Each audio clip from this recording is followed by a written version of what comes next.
military parade conducted by the Iranian Republic security forces not only shows their deep hatred for the Western Israel, but offers an insight into the fanatical mantra they recite. The agency is not supposed to talk about other activities, military activities, conventional activities, missile activities, or other activities. This is none of the business of the IAEA. US and others are trying to change the agency to intelligence information-driven safeguard, and that is not acceptable.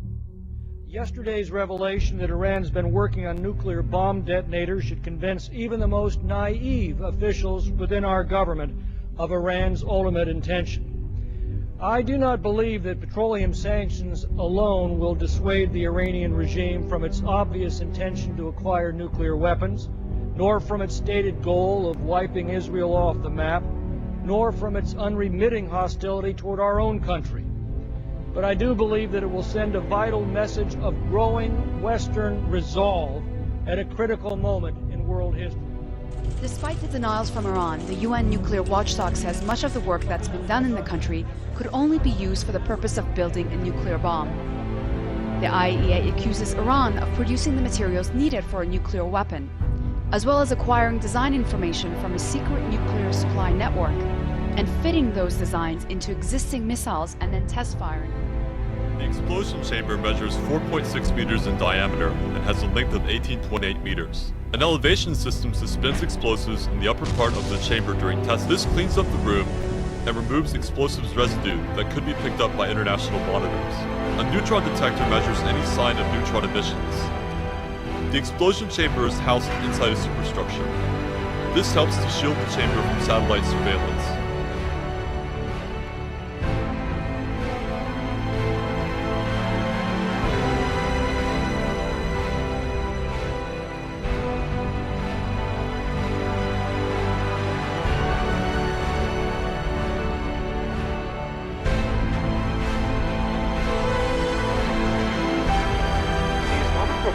Started enriching uranium to 20% purity in early 2010 after talks on a nuclear fuel swap with US, France, and Russia broke down despite Iran's positive response stipulated in the Tehran Declaration, brokered by Turkey and Brazil. Fuel rods are being loaded in the presence of Ahmadinejad. There are few who are more worried than the Israelis.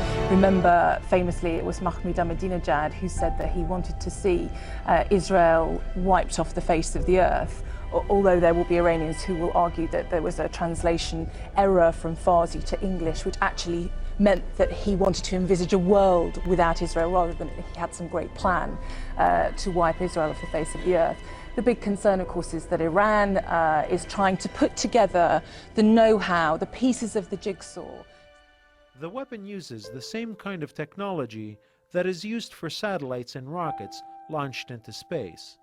Al-Alam's correspondent says the missile is not restricted by certain geographic locations and could be launched from anywhere in Iran. Iranian officials previously said that the Sejil has a range of up to 1,240 miles. U.S. defense officials say the missile has a range to hit Israel and U.S. bases in the Gulf.